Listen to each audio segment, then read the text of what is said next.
show. We have some, some interesting, unfortunate topics, I think, on the show today. Before we get to our main topic, what we'll talk about later on in the show includes Alexey Navalny, who has been, poisoned and then sentenced to prison, and now his sentence has been extended by Russia. We're gonna talk about him. We're going to talk about Russia in general and how we should look at it from afar. Later on, we'll talk about an incident in the UK where Greenpeace activists protested at the Prime Minister's house. In response, GB News, a sort of right-wing news channel here in the UK, went to Greenpeace's offices and, so that's political discourse in the UK. We'll get to that later. But first, our top story, which I know the titles of this show are sometimes a bit tongue-in-cheek, sometimes a bit clickbaity, but there's a concern in the UK about electric cars potentially being used by China to spy on us. So before we get to that story, my co-hosts today, Nicholas Krusek, who you just saw on the Daily Objective. Hopefully, if you didn't, that video is still up, so you can watch it later. Michael Leibowitz, who is, his first appearance on the channel was less than 2 weeks ago, but he is now a regular, and I'm glad he is. And Dr. Megan Ribbons, I remember the title, was also become a regular, and Dr. Nikos, who has been a regular for a long time. And yes, I still support the idea of not using your last name. As our mutual Greek friend used to say, Greek last names are proof of the Crow epistemology. So we can skip that part. All right, Nikos, you are actually, I was going to say you're a Russia expert, but that's not our first topic. But Russia and China are kind of in the same boat on some things. So I'll go first. Yeah, my hot take is that this is a non-issue. So here's why it's a non-issue. If the Chinese want to spy on you, they don't expect their electric cars to do so. That's point number one. Point number two, if the government, so allegedly these concerns came from officials. So if the officials of a country think that another country is about to engage in spying and this is dangerous, then you should do some things regarding this country. So you should openly tell the people, you know what, this country is dangerous, don't travel there, don't trade with them, or if things are more serious, we boycott them or whatever. So someone needs to tell us, is this the situation where we are with China? Because otherwise, this shows actually weakness, that, my electric car is going to spy on me. How is it going to spy on you? I mean, yeah, maybe it's going to tell you that you went to visit your mistress, because what did you do in that actual road? But I can't see how an electric car can spy on you when, again, there are so many other ways to spy on you. That's the first thing. The second thing, my second hot take that I assume Razi will disagree, is that this is not a good argument against electric cars. And I see this very often when it comes to Teslas and electric vehicles. People use a random argument in order to address them rather than addressing them in essence. For example, they say, the batteries for electric car, we take them through child slavery in Africa. This might or might not be true. I don't know if it is. But this is not an argument against electric cars. If this is the issue, then stop getting these batteries or boycott Tesla or whatever. So if someone has an issue with electric cars, bring it on. But this is a very weak opposition to say, oh, electric cars the batteries are going to make children suffer. And if this is not the case, then the Chinese are going to spy on us. So I think this is a weak argument by culture warriors who want to appear that they're kind of tough on environmental issues, but it's not a serious topic. Well, you say there are many other ways to spy on us. Megan, as a scientist, I don't think spying is exactly your area of expertise, but can you? Not even close. If it Yeah, was, we wouldn't I have know. What would nothing. she say? Yeah, that's my area. Yeah, that's true. Yeah, I have nothing to say about data integrity with regard to, can they spy on us or not. I have a Tesla. I know someone's going to try to revoke my objectivist card, which doesn't exist, but I have one because I'm a terrible driver and I need a computer to drive for me because I'm just not getting any better. So I guess if I were all concerned that Elon Musk was spying on me, I just crank up some Metallica and sing to that, and I'm pretty sure he'll stop. So the other way to secure your privacy in your electric vehicle is, of course, to hit us up in the super chat. Obviously, that's all I got. Mic drop. Well, I might have to give up my objectivist card as well, but I've never driven a Tesla, but as a passenger, I always thought it seems like a fantastic car. So there was a time with 4 objectivists in a Tesla in the yes, UK. Yeah, maybe there were 5 because I was sitting somewhere. Oh no, okay, yeah, also, but yeah, we've been there, and our license is still here. Yeah. Was it 4 objectivists in the spirit of Ayn Rand? Was that where the 5th passenger was coming from? The spirit of Ayn Rand was definitely there. It wasn't taking much space. No, the 5th one was like a spouse. So I don't know if she's an objectivist or not. So,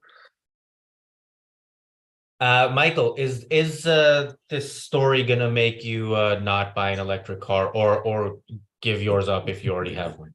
I don't have one, and no, it would not make me give it up. And there's a couple ways that I look at this. So if a government had actual, Loctite evidence that a foreign country was trying to spy on the citizens of its country through the use of an electric vehicle, where it was going to not just be on the individual buying the car, so it's not a matter of that person's choice. He's introducing a spy agent basically into the country. I would say that is a serious issue where I would actually support banning that vehicle. My problem is I don't trust governments to tell the truth. I don't trust them to know the truth.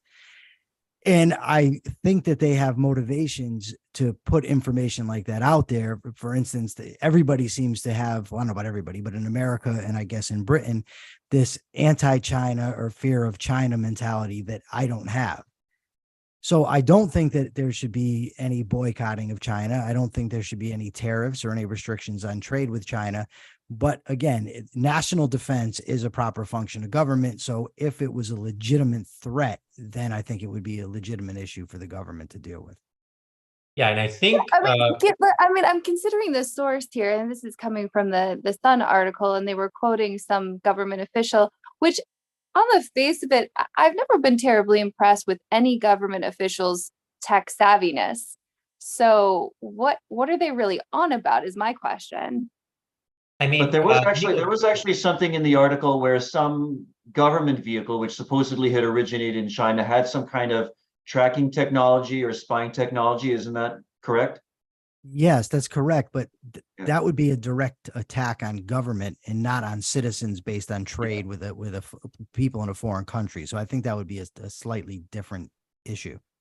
And but I think that's what was motivating the article. That is what they claim, that this had happened. But I believe that Huawei was banned in the UK, right? Nikos, am I correct about that? You lived in the UK back then, but I was going to ask Nicholas, because you live in Canada. I don't know if you'll be allowed to drive non-electric cars, anytime in the near future, or how things are going there. So yeah, what is the perspective of an objectivist in Canada on this story and the danger of China? As has been said a couple of times, I'm not really concerned about any dangers from China. I'm less concerned about dangers from China than I am concerned about dangers from my own government trying to tell me what's what. This is something that we're going to come back. I'll come back to later on today when we get to the whole the Russia topic. But So a lot of the problems here are, I know in the UK, in the article, it said that they have some sort of target where there has to be a certain percentage of electric vehicles by a certain year. That's really the problem here. That's why they're being forced to import electric vehicles from China and other countries, because of these ridiculous targets, which are really motivated by environmentalist ideology rather than by the free market, or rather by what consumers actually want. I think that's really the crux of the problem here.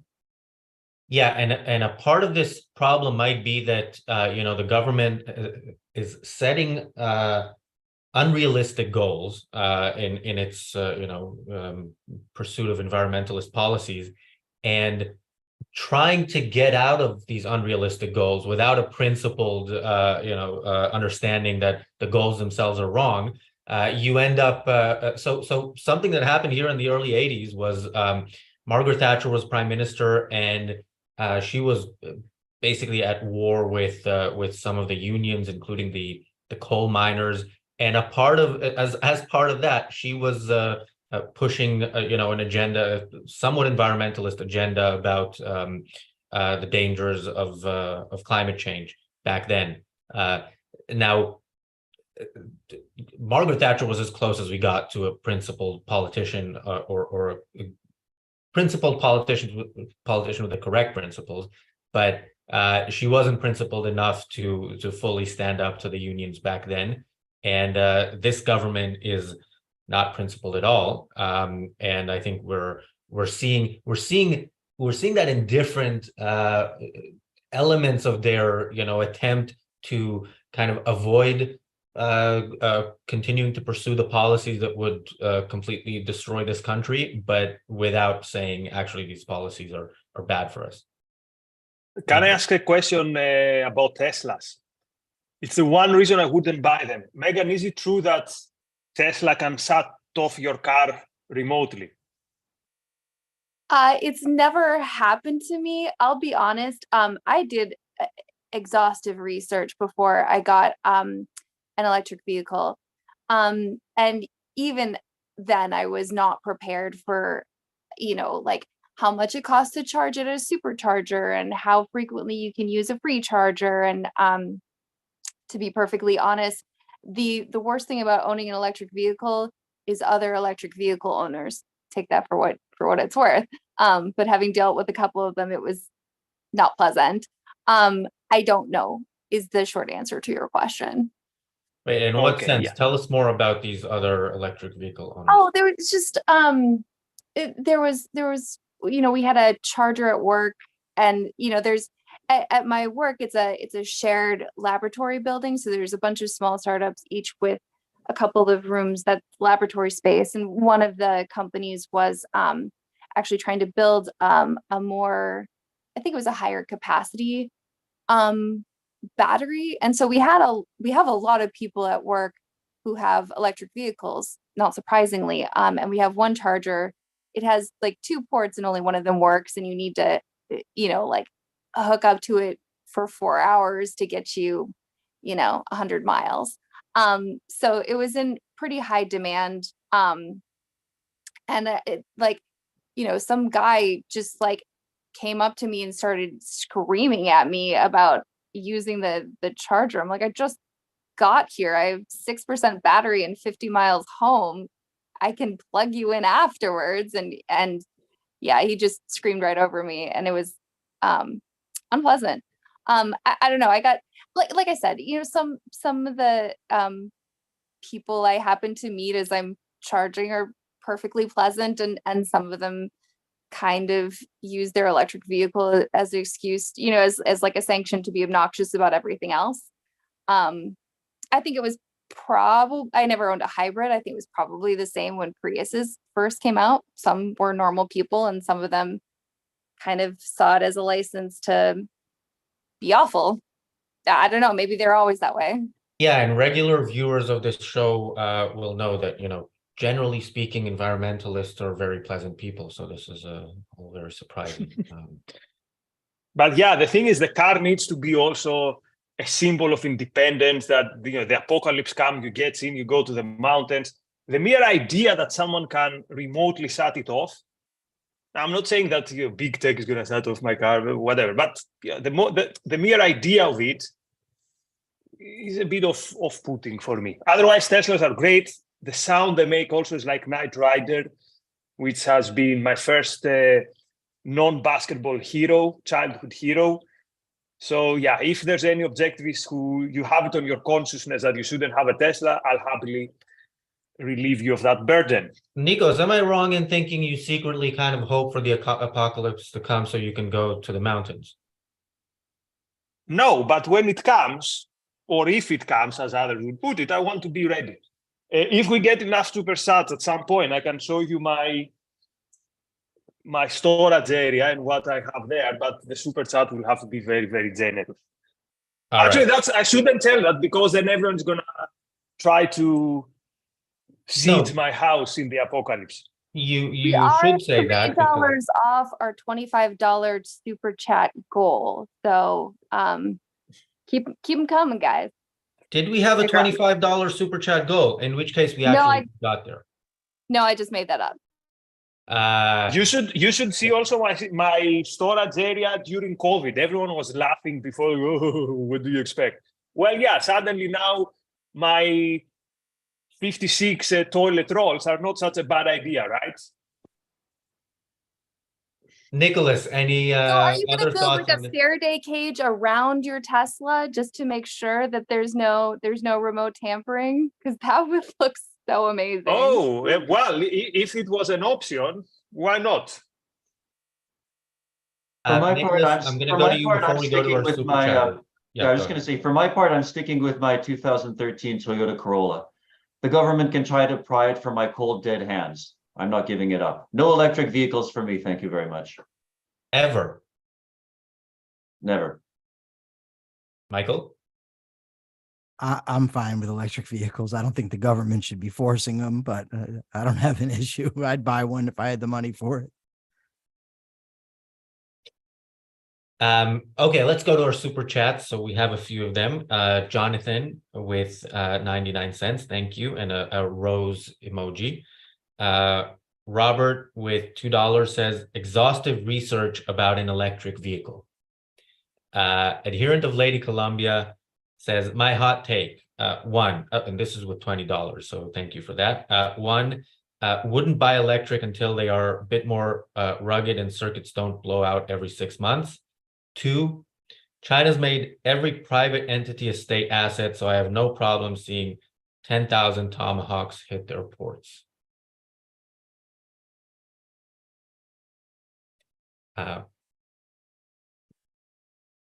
Well, I don't want to see any Tomahawks hitting their ports. That's just my take. everybody else is silent. Nobody wants to comment on this either way. No, I haven't got an idea. I'm not. We are approximately $5 off our $30 super chat goal, but we do have a couple more. Is it okay if I read them, Razi? Sure. I just want to say if we get to 3 times our super chat goal, we will send a Tomahawk to a Chinese port. No, I'm kidding. This is Daniel cut this out in post. Yeah. Razi assured me there'd be no violence on the shows I'm on. Just let's put that out there. All right, let's move on to the super chat. Free Trade, who's been a member for 15 months. Thank you. Electric car sales are almost exclusively based on government coercion and anti-FF. I'm sorry, I'm not cool with the kids. Okay, sorry, I'm not cool with the kids lingo here. Policies. As such, they are fascist cars. I never knew my car was so political. That escalated quickly. Come on, people. Objectively, they're cool cars. They're cool cars, right? It accelerated quickly. Do you call your car Mussolini by any chance? I do not. I call her Tesseract, which is kind of a mouthful, but Tesla, Tesseract. The shortest distance between 2 points is not a straight line. It's bring the 2 points together. Anyway, Robert Naser for $2. Thank you very much. Toilet paper math. 6 mega rolls equals 1,024 regulars. Well, that's a relief. Roland says for $2.49, is that is that euros? I'm sorry, I feel so embarrassed. Toilet paper money for Dr. Sotirakopoulos. Well, that's a relief. You have no excuse not to be clean now, and I hope you were before this moment. Again, the best thing you can do is get a bidet. Your butt will thank you. Actually, I had a bidet in the family house, and for many years I thought, I'm still not sure how bidets work. I mean, with this conversation topic, I don't think China needs to spy on us. We're basically giving it all away. But yeah, we're putting it all out there. I love my bidet. I never want to go back. Never want to go back to a world before my bidet. Yeah, but I missed something. How did we get here? How the day works. I feel like we need to have a serious talk offline. So for instance, when two people love each other, they hug in a special way. Moving on to the super chats, Robert Naser. Okay, I've got to ask Dr. Megan if being intentionally funny was when she was said exhaustive research about the electric car and no one else get it. I was going for another word, and like sometimes the distance between my brain and my mouth, it's not that far, and yet sometimes the words get all wrapped around. It was an unintentional pun, but I can sure ply you with intentional puns that I have said out loud in public. You will not thank me, but you can super chat me. So because we are, I don't know, I've lost count of where we're at now. It looks like about maybe 35 Americans. So we're still about $5 short of our $40 goal that I again just made up. So keep them coming, people. This has been great.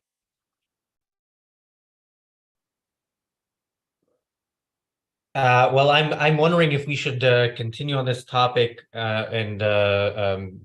yeah, actually, I have nothing to say on this topic. So if anybody else has any final words before we move, let's proceed to topic number 2 then. Yeah, so from China, we move on to Russia. Actually, Nikos, I'm not even going to introduce this topic unless you want me to, because I am more comfortable with you talking about. Yeah, Russia. actually, I'm not a Russia expert. I'm a Soviet Union aficionado, but not Russia. Anyway, the point is, so Navalny was an opposition figure. He was mysteriously poisoned. Supposedly, Russia said, oops, no idea how this happened. He was abroad. Heartbreakingly, for me, he returned because he wanted to make a stand. It's a bit like Socrates. I think Socrates should have escaped. You shouldn't make yourself a martyr to thugs.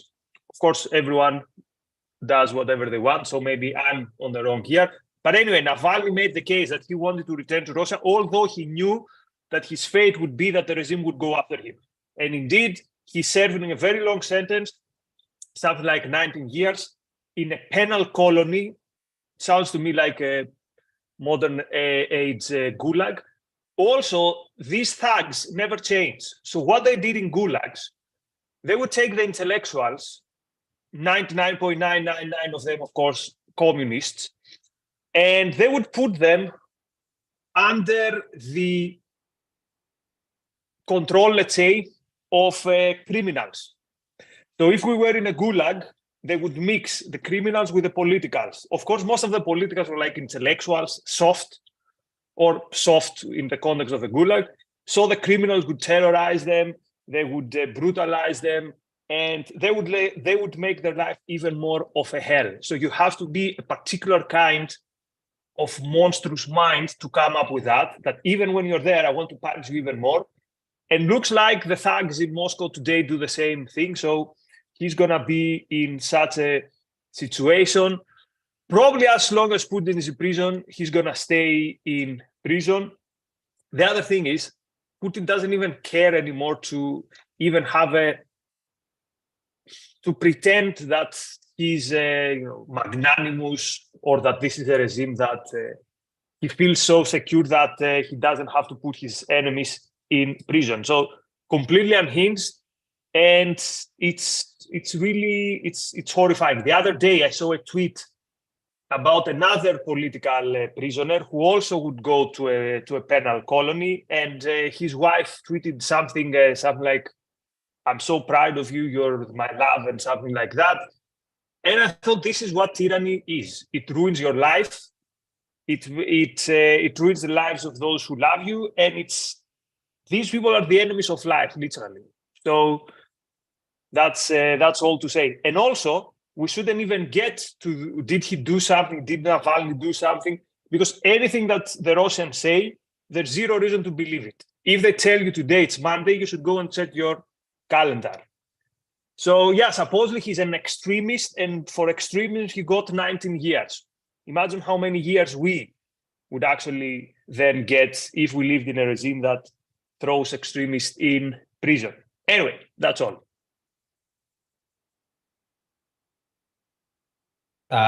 Nicholas, I was gonna make a Canada joke again, but after that, I think we'll keep it more serious. No, let's talk about the Canadian connection. So one takeaway that I have from this story of Navalny is we shouldn't be complacent about it and assume that this couldn't happen here. Tyranny happens gradually. It happens gradually by degrees, like the story of the frog in the frying pan, the heat gradually creeping up. This could happen anywhere. And so let's go back approximately a year and a half, where you had the Freedom Convoy in Ottawa.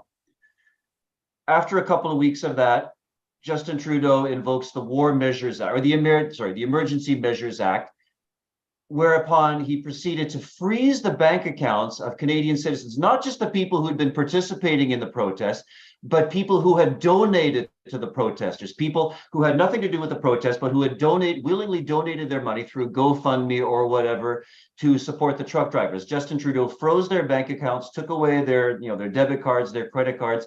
This happened in Canada. So essentially, the Prime Minister of the country I live in is using his political power to attack people that disagree with him. So when we look at Russia and say, well, why don't Russians rise up? Why don't they overthrow Putin? The most disgusting thing about what happened in Canada a year and a half ago was there were hardly any voices raised in protest to what was going on. Most Canadians responded, well, if the Prime Minister wants to invoke the Emergencies Measure Act, and if he wants to freeze people's bank account, well, I guess he knows what he's doing. This is how despotism happens. It happens by little tiny steps. So we can't say that what's happening in Russia now will never happen here. Just wait a couple of generations. It's just little chips away at our freedom. Freezing a bank account here, a lockdown there, a mask mandate there. Yeah, guys, we're not going to the gulag anytime soon, though. I think, whereas these people are literally going to gulags, penal colonies, or how they're called. I don't think they can be compared. No, it's not. The point is not to compare what Trudeau is doing with what Putin is doing. They're in completely different classes. But the point is, what makes totalitarianism possible is people not speaking up against it in one way or another. When people allow infringements of freedoms, infringements of rights, the road only leads one way. Yeah, and I think the question is, when we talk about Western countries, is the trajectory and where it's headed. I mean, a brilliant philosopher wrote a book comparing kind of the philosophical atmosphere, or the intellectual direction of the culture in the U.S. 40 years ago to the intellectual direction of the culture in Germany pre the Nazis taking over. So it is something that we should ask. Yeah, we shouldn't compare the way the West is now, but we have two people here who actually live in the United States of America. So I will ask your view on that and where you think we're headed, Michael. Wow. So first of all, I have a hard time with these type of stories, similar to the way I have a hard time with the electric vehicle spy story, is because we're at, I believe, a crisis point in America and maybe elsewhere with our sources of information, because we have propaganda that comes from all directions. In America, the mainstream media is tilting left. Doesn't mean they give us intentional misinformation, but the way that they see the world necessarily leads them to report things in a certain way. Then we have a right-wing media that, it seems to me, has just gone off the rails with craziness. Putin obviously is a propagandist extraordinaire. So I don't really know what to believe and when to believe it. Navalny, for instance, he was arrested and charged and convicted for embezzlement in 2014. Was he guilty? I have no idea. I don't know if he did it. I don't know the specifics. But then he was charged with leaving the country for breaking parole. Well, in America, if you're convicted of a crime and you're on parole and you leave the country, guess what? You're going to be in big trouble. You're going to probably go to prison. So I'm not going to equate the two, but I will say that I don't think we're quite so far away that comparisons aren't fair. I mean, like you brought up in Weimar Germany in the 30s, they weren't anticipating Hitler. I don't think in 50s Cuba, they were anticipating Castro. These things have a way of hitting a tipping point where they just happen. In Connecticut, where I live, for instance, there's a big scandal in New Haven where prosecutors were police knowingly charging people when they didn't, with problematic evidence, to say the least. And you're talking about putting people in jail for murder for decades, knowing that the evidence upon which you're relying isn't good. If that can happen now in Connecticut, which is a very liberal state, by the way, we're not exactly the tough on crime capital of the country. I think that it is very dangerous and can happen here far more quickly than I think most people probably believe. Megan, you live in probably one of the most left-wing states in the country, right? Yeah. Do you think that's the direction you're headed? I don't know. To be honest, what I really want to do is ask all of you a question, and that is what do you think is the best thing I could do, for example, to, in as much as this prisoner tried to affect positive change, and I don't know much about him, so I'd love to be able to quote something he said that I thought was freedom promoting. In as much as he said something like that, what can we do to support him? And I asked this because I just watched The Courier, and I watched Mr. Jones. Here are some. I mean, it's easy to kind of dwell on the horrors that in each of these cases, the USSR and Moscow promulgated. But what I really want to focus on is just how brave these people were and how much they were up against. So what do they need? You know what I mean? What do each of us need to keep going against the apathetic malaise around us? So there was a tweet by him that I want to read out from a few days ago. So a tweet from Navalny? Yes, that's come? another. He's in prison. He is in prison and he has access to his Twitter. That's another story that I've heard a little bit about. I don't understand it completely, but anyway, this was his tweet from. Could it be like when Tate was in prison, that it's people who write for him? No, I don't think so. This is from 3 days ago. 19 years in a maximum security penal colony. The number of years does not matter. I perfectly understand that, like many political prisoners, I am sitting on a life sentence, where life is measured by the term of my life or the term of life of this regime. The sentencing figure is not for me. It is for you. You, not me, are being frightened and deprived of the will to resist. You're being forced to surrender your country of Russia without a fight to the gang of traitors, thieves, and scoundrels who have seized power. Putin must not achieve his goal. Do not lose the will to resist. Let me say also, even if he embezzled, even if he did anything, anyone who is against Putin and is not like in favor of, I don't know, the Fourth Reich or a Third World War, I support him. Like, I don't care if he stole from Putin. I think Putin living is much more important than.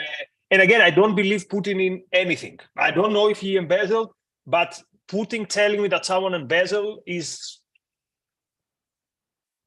as if my 2-year-old niece trying to tell me nuclear physics. Like, it doesn't even register. Nikos, you said you support him. How? what does that look like, and what should it look Well, like? so the first thing is to tell the truth. So the truth is that this is a regime which has done horrible things. The truth is that the war in Ukraine is an aggressive war. The truth is that the penal colony is things that we've seen in this country in the past, and I told you how it works. So I don't have any delusion of grandeur that I have any voice, but at least I know that I'm touched when I hear that message that Razi read. But we interrupted. Michael was saying something. I don't know what I was saying. It must not have been important. I've said in the past on the show, I think it kind of goes against my instincts to agree with Nikos, but on this we are in complete agreement. Like, yeah, if you are in Russia, you do whatever it takes, you ally yourself with whoever it is just to get rid of Yeah, I gotta say I disagree with that.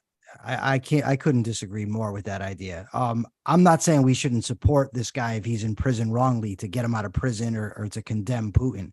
But I don't know what his politics are. I don't know what he's for. I don't know where he's angling. He might be a freedom fighter for all I know. I just don't know. But the idea, the whole siding with the enemy and my enemy is my friend is not something I deal with that almost on a daily basis here in America, where people tell me I have to support Donald Trump because he's fighting the left wing. And I just see Donald Trump as a nightmare and nobody that I would ever want to support. Now, I'm not saying Navalny's like Trump. I don't know what he is.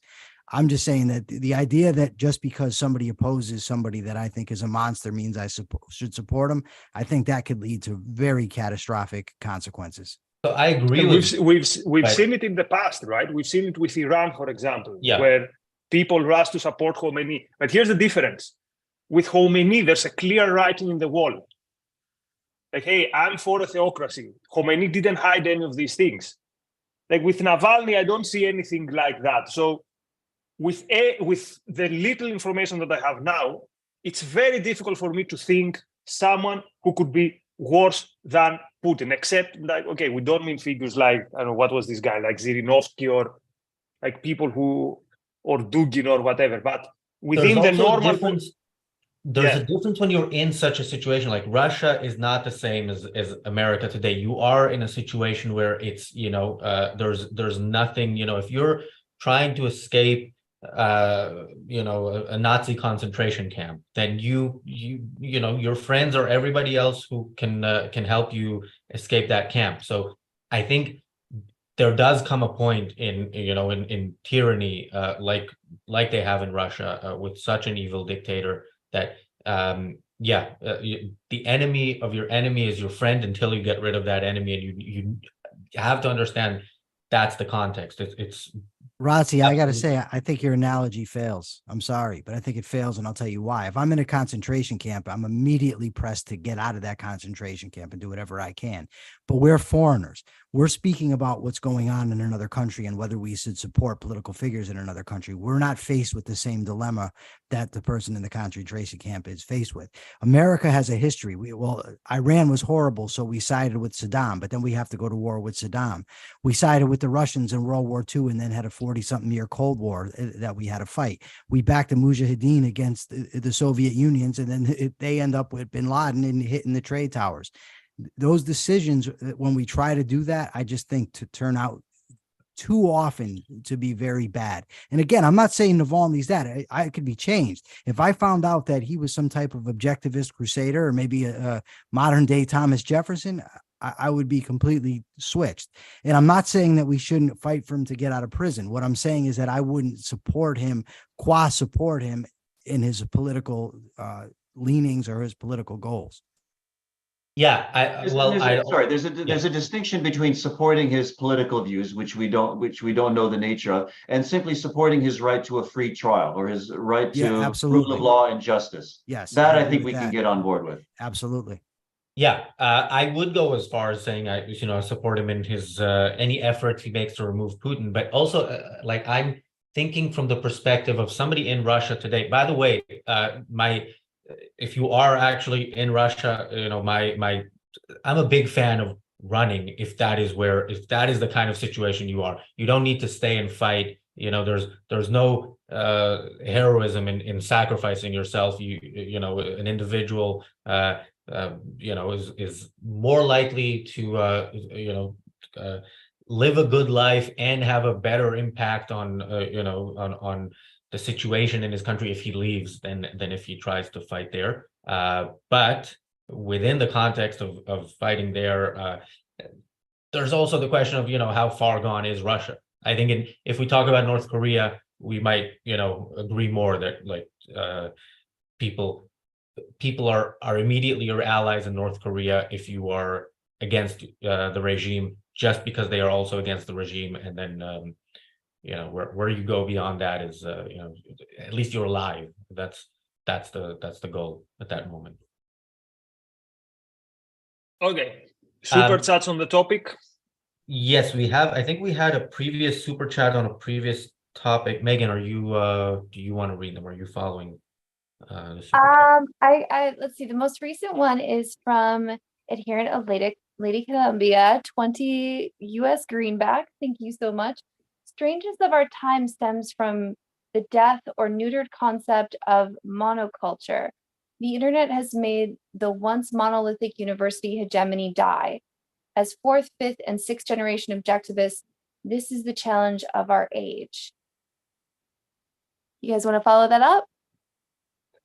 So the challenge of our age is that we have a better chance of having an influence because of the internet. Sure, that's what we try to do. We try to get better. When I will leave you here, I will join an ARU class on how to be effective in communication. So yeah, we try to be better, not to be boring, and to be effective. Speaking of not being boring, another super chat from Lady Columbia. I'm sorry, did I interrupt you, Nikos? I'm so sorry. Oh, great. No, I was done. All right. So for $10, adherent of Lady Columbia says Nikos buys a Knight Rider car kit, readjusts the Tesla, and becomes the next road warrior of Athens. By the way, Zoom now uses their calls for machine learning. One thing I hate is how sly and underhanded TOSs are. I don't think that's the objectivist standards. It's terms and terms of service. No. Terms of service. Thank you also. Yeah, much. I've heard this about Zoom. Again, I don't think the Chinese.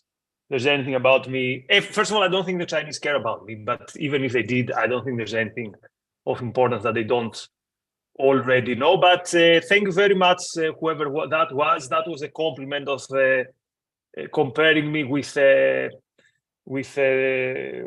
Michael Knight. Yeah, adherent of Lady Columbia, I'm not gonna lie, I do often queue up the Back to the Future theme song when I drive, and I'm definitely going for the Doc Brown vibe. Great Scott, 1.21 gigawatts. So yeah, just throwing that out there, Nikos. You can borrow that if you also want. I can't get the joke because I haven't watched Back to the Future. Notice the nice neoliberal. Yeah, I know. I only watched Star Wars actually some years ago.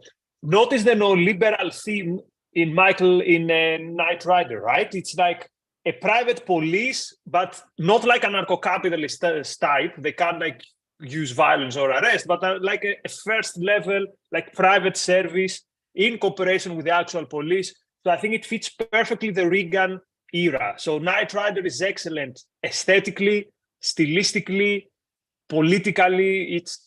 It's like peak culture.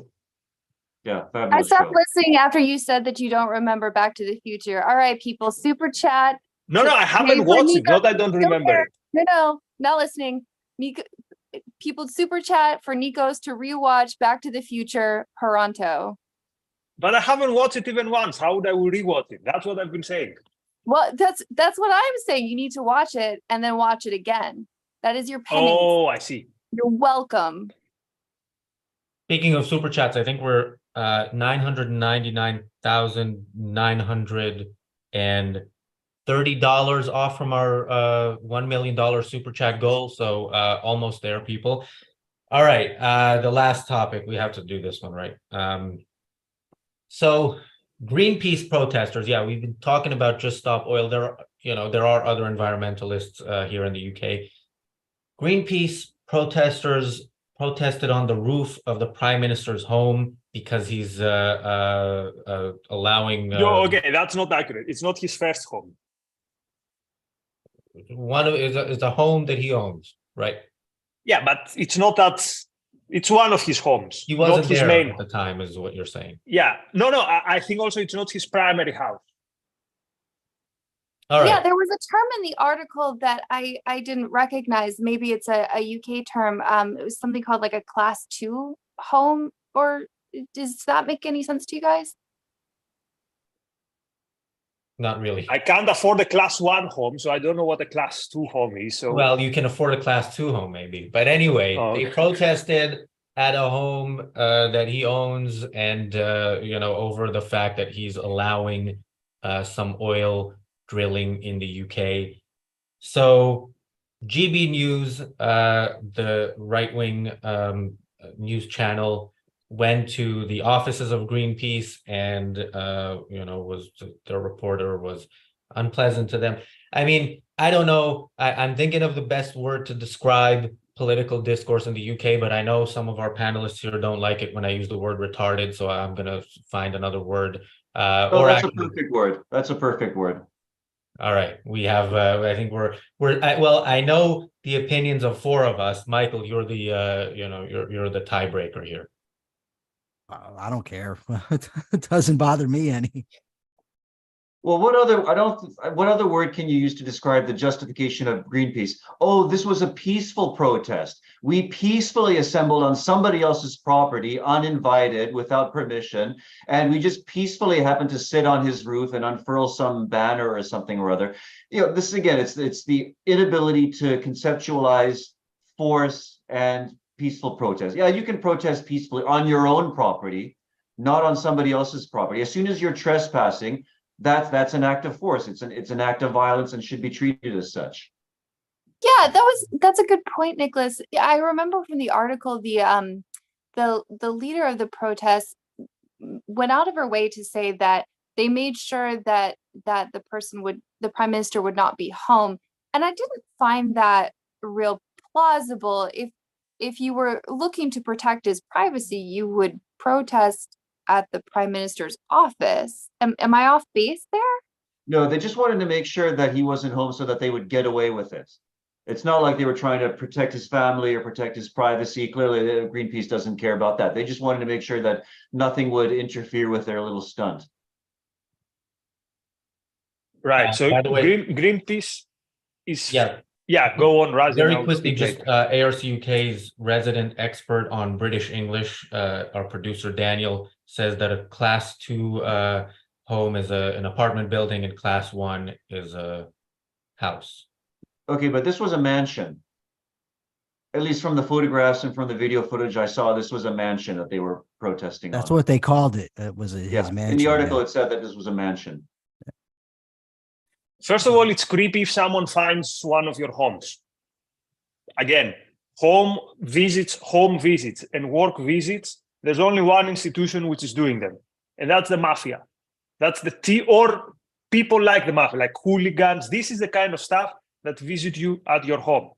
Now, as someone told me on Twitter, like these are soy boys, so okay, you can't feel intimidated. Well, it doesn't really work like that. It's not that someone visits your home and then you kind of do face control and you try to measure, okay, would I beat them up or not? So that's not an excuse. So always my litmus test is, you wrote an article, let's say on free immigration, and a group of white nationalists show up to your work to complain, nothing more, just to complain. How do you feel? Do you feel good? If you don't feel good, then no one should do it on anyone's property. That's the first point. The second interesting point, in social movement theory, there's something called the radical flank effect. This means that the more crazy protest you have, the less crazy now seem way more credible. So you have the crazies of Extinction Rebellion and of Just Stop Oil. So now let's say Greenpeace or the Green Party look like serious debaters. But the other side of this is Overton window, isn't it? Isn't that what they call the Overton window? You do something so Yeah, it outrageous has to that do with moving the Overton window, but it's not the same. This is a process through which you move the Overton window. Let's put it this way. Now, the Greenpeace though faces the problem that more and more people consider it irrelevant. Like, okay, you did some cool things in the 80s and the 90s, but now you are soft. So they have to do this activist type of stuff. This is how Greenpeace became big. The third thing, which for me is the craziest one, if you read the details in some of the articles, how did the UK government reacted? They went to one of their environmental agencies, in a sense, for the time being, put Greenpeace in the corner. There shouldn't be a discussion with you, which shows us that Greenpeace till now was considered a stakeholder, So who creates our environmental policy? People who listen to Greenpeace. So for me, this is worse than Greenpeace visiting a house. I mean, worse politically, right? The fact that they invited Greta Thunberg to, Michael Gove invited her to be a discussant is a disgrace. The fact that they invited people from Just Stop Oil, a Tory government, to be their discussants, I don't want to sound like the cringe objectivists that use party line, but brothers, you've asked for it.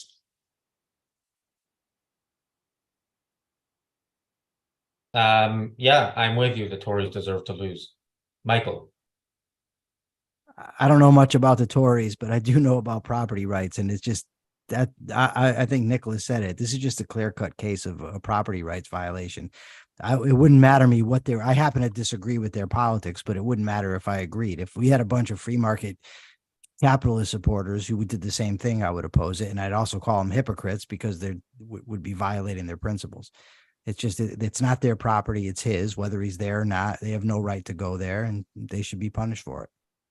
So what about GB News's response of going to their offices?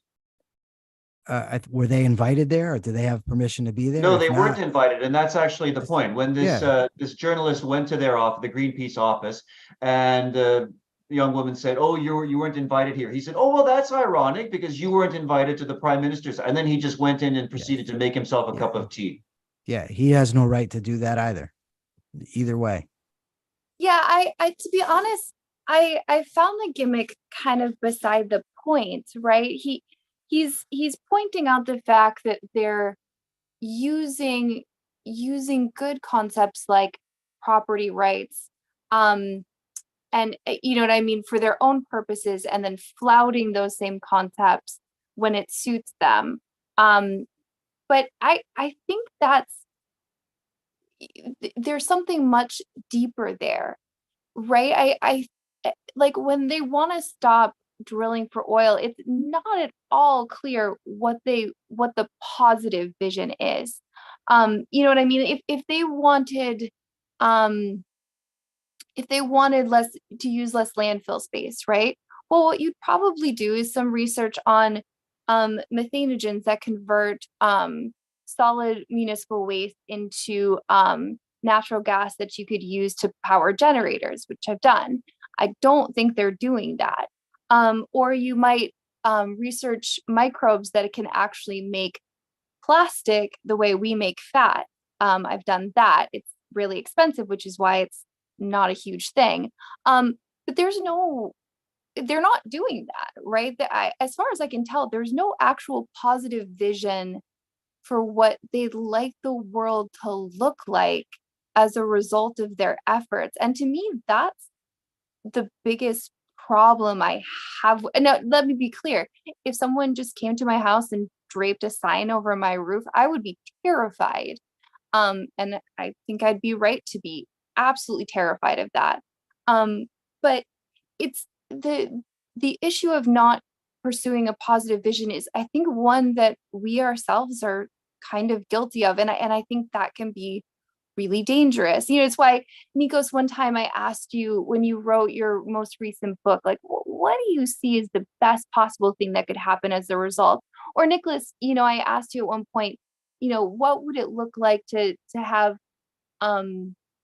politicians advance the objectivist movement? And I don't just mean, you know, people reading Ayn Rand. I mean something really clear and specific, like I don't have to pay thousands of dollars in property tax. I can use that towards my daughter's tuition at a school that I've researched, here we go again, exhaustively, Robert, because I think that's going to promote her thriving. It means, you know, having a really clear idea of what hierarchical education looks like, so I can actually walk my daughter through the experiments upon which modern civilization depends. Does that make sense? Again, I'm not throwing shade. This is not meant to be a criticism of you guys. It's just I know we can do better. I don't know if Greenpeace can. Totally. What's the positive vision? Yes, so people say we should fight socialists because we're all going to go to the gulags. No, we should first and foremost fight because I want flying cars, medical research that's going to make me live 200 years. Why not immortality? You know, some objectives get triggered with this. I mean, you know, if you could press a button and says you can every now and then you can reinvigorate you, whatever. Like, why not? You know, life is nice. I want to live very long. So, yeah, positive vision. All right, since we're ending on a positive note, I'm not going to bring up the comparison to Just Stop Oil that I wanted to, but people can look back at our second episode of the reality show where we discussed that and a response that some people had to that. Okay, Roland, I think we didn't read Roland's last super chat, right? There were two, or am I? Well, I'll read it, and if we already read it, then you get two for the price of one. Roland says, "One man can make a difference." Michael, Knight Rider closing theme. Yes, I was trying to think the opening monologue. Something lonely, something in a crusade for the just and the innocent. Anyway, I'm gonna listen to it again after the show. All right, so I think we're just about at the top of the hour. Later tonight or today, depending where you are, in 2 hours, we have. Wait! We have to read it. Go ahead. Knight Rider, a Saturday flight into the dangerous world of a man who does not exist. Michael Knight, a young loner on a crusade to champion the cause of the innocent, the powerless, the helpless, in a world of criminals who operate above the law. Yes, sir. Christopher Smith in the chat appreciates the head tilt while you were reading that. All right, so in 2 hours, 9 p.m. UK time, 4 p.m. Eastern, 1 Pacific, and so on. HBTV with Harry Binswanger. Harry will be interviewing Jean Maroney on motivation.